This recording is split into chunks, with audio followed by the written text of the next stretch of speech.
Baik pemirsa TVR Parlemen dimanapun Anda berada, baru-baru ini ada P3K yang tadinya dari honorer menjadi P3K, ini menyampaikan aspirasinya terkait dengan status mereka atau hak mereka bisa disamakan dengan pegawai negeri sipil. Di mana saat ini juga DPR RI sedang menggaungkan adanya revisi Undang-Undang ASN yang tentu ini dapat menjadi momentum tepat untuk bisa menjadi mewujudkan keadilan antara P3K dan juga PNS. Lalu bagaimana respon dari DPR RI terkait persoalan ini?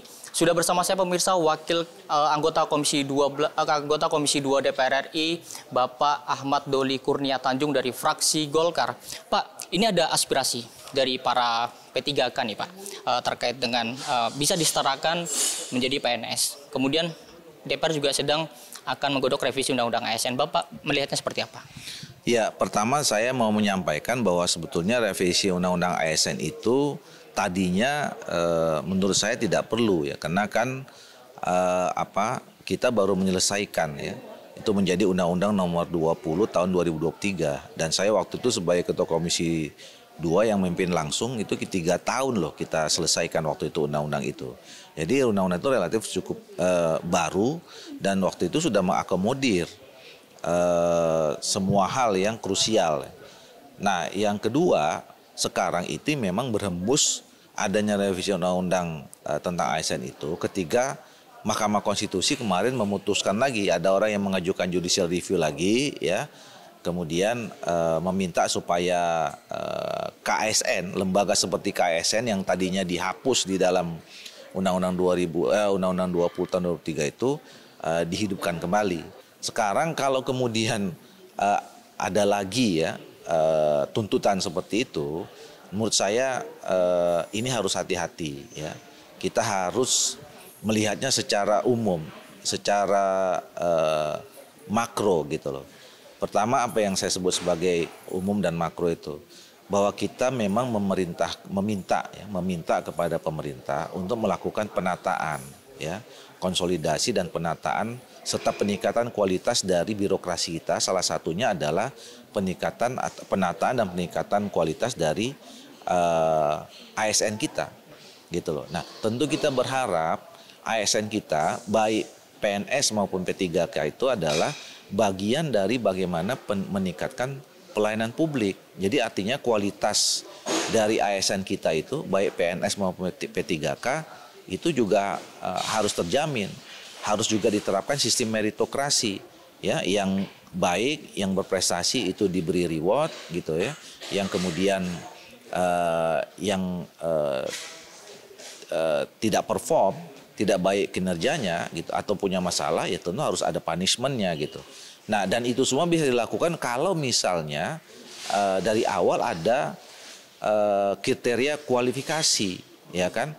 Jadi ya tentu orang kalau kita ingin mencari standar kualitas, tentu ada proses seleksi, ya kan? Nggak bisa kemudian serta merta diterima tanpa seleksi, gitu loh. Nah makanya menurut saya harus hati-hati, ya, bapak-bapak dan ibu-ibu, saya kira kita harus secara perlahan, sabar, gitu ya. Kami semua dan termasuk pemerintah tetap mendorong supaya Bapak Ibu tenaga honorer yang sekarang sudah diangkat dari P3 itu terperhatikan ya, kesejahteraannya termasuk statusnya ya kan. Kemudian yang kedua tentu kita berharap kita tidak bisa mengorbankan juga pelayanan publik, pelayanan kepada masyarakat yang lebih luas yang membutuhkan kita semua yang berada di birokrasi itu juga punya kemampuan dan kualitas yang baik dalam melakukan pekerjaan pelayanan publik itu. Nah, oleh karena itu tentu ada mekanisme untuk mencapai itu semua gitu. Berarti terakhir ini untuk mengkonfirmasi isu yang sudah terlanjur beredar di kalangan masyarakat luas bahwa sebetulnya momentum revisi Undang-Undang ASN ini adalah menindaklanjuti kembali lagi dengan putusan MK ya Pak ya, terkait dengan KASN. Belum ada kepikiran untuk merevisi Undang-Undang ASN itu menyetarakan P3K dan PNS. Iya. Jadi sekali lagi saya tegaskan beredarnya informasi tentang revisi Undang-Undang ASN itu ketika mungkin 10 hari yang lalu ya, Mahkamah Konstitusi itu memutuskan bahwa KASN itu diminta atau lembaga pengawasan ya terhadap ASN itu dihidupkan kembali gitu. Tapi ada rencana, belum ada pembahasan sama sekali Pak di Komisi 2 untuk penyetaraan tersebut, belum ada ya Pak ya? Belum. Tentu nanti ini kan baru masuk masa sidang ya. Dan biasanya kalau setiap putusan Mahkamah Konstitusi itu kan nanti kita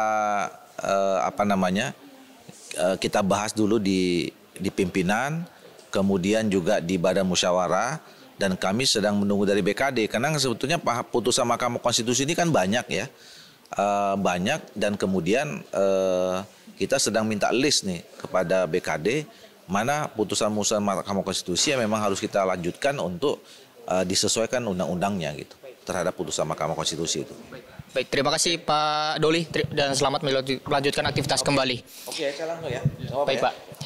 Dan pemirsa TVRI Parlemen, itulah wawancara saya dengan salah satu anggota Komisi 2 DPR RI, Bapak Ahmad Doli, di mana tadi cukup mengonfirmasi informasi yang beredar di luar sana bahwa terkait dengan momentum revisi Undang-Undang ASN yang sedang digaungkan oleh DPR RI ini masih sebatas terkait dengan menindaklanjuti dari putusan Mahkamah Konstitusi terkait dengan KASN, dan juga tapi tadi Pak Ahmad Doli memaparkan kembali bahwa masih bisa membuka peluang terkait dengan kemungkinan untuk pembahasan terkait dengan penyetaraan antara P3K dan juga PNS. Pemirsa, sementara itu yang dapat saya laporkan. Saya Alfat Rizky, kembali ke studio.